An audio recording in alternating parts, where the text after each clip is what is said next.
بسم اللہ الرحمن الرحیم۔ جب کوئی بھی شخص عورت ہو یا مرد بہت سارے نامحرموں سے باتیں کرنے کا عادی ہو جائے اور نامحرموں سے دوستی لگا لیتا ہو تو پھر شادی کے بعد اسے اپنا ہم سفر صرف چند دن ہی اچھا لگتا ہے۔ پھر اس انسان کو اپنے ہم سفر سے بوریت محسوس ہونے لگتی ہے اور پھر انسان کو اپنے پرانے نامحرموں سے دوستیاں یاد آتی ہیں اور پھر وہ اپنے ہم سفر کو دھوکہ دے کر انہی پرانی دوستیوں میں مصروف ہو جاتا ہے۔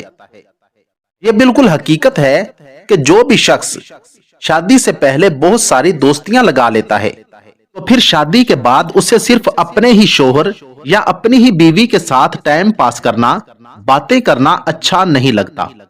زیادہ تر یہ بیماری مردوں میں ہوتی ہے، لیکن اگر اس بیماری میں کوئی عورت لگی ہوئی ہو تو اسے شادی کے بعد اپنا شوہر بالکل بھی اچھا نہیں لگتا، کیونکہ شادی کے بعد بیوی شوہر کے ماتحت رہتی ہے۔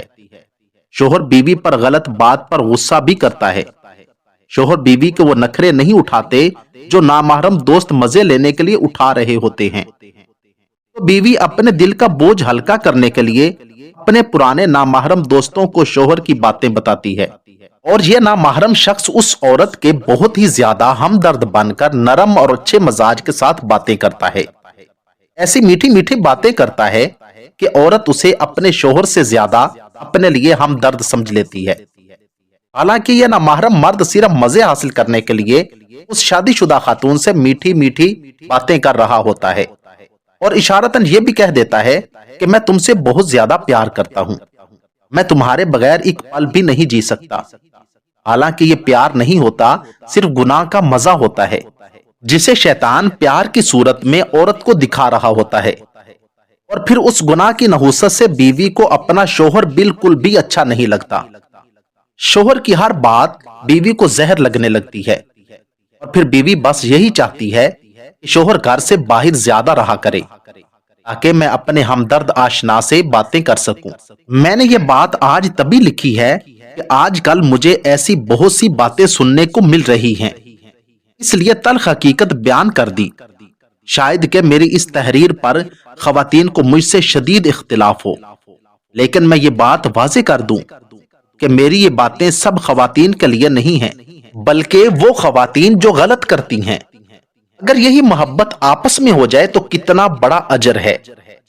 رسول اللہ صلی اللہ علیہ وآلہ وسلم نے فرمایا کہ میاں بیوی کا ایک دوسرے کی طرف مسکرا کر دیکھنا بھی ثواب ہے۔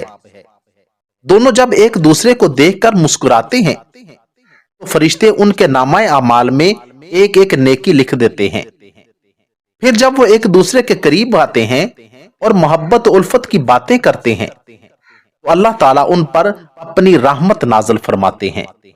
اللہ تعالیٰ ہم سب کو ازدواجی زندگی میں ایک دوسرے کی عزت و احترام اور پیار محبت سے رہنے کی توفیق عطا فرمائے۔ آمین ثم آمین۔ اگر آپ کو میری یہ ویڈیو اچھی لگی ہو تو ویڈیو کو لائک، چینل کو سبسکرائب اور ساتھ دیے گئے بیل آئیکن کے بٹن کو ضرور دبا دیں۔ شکریہ، والسلام۔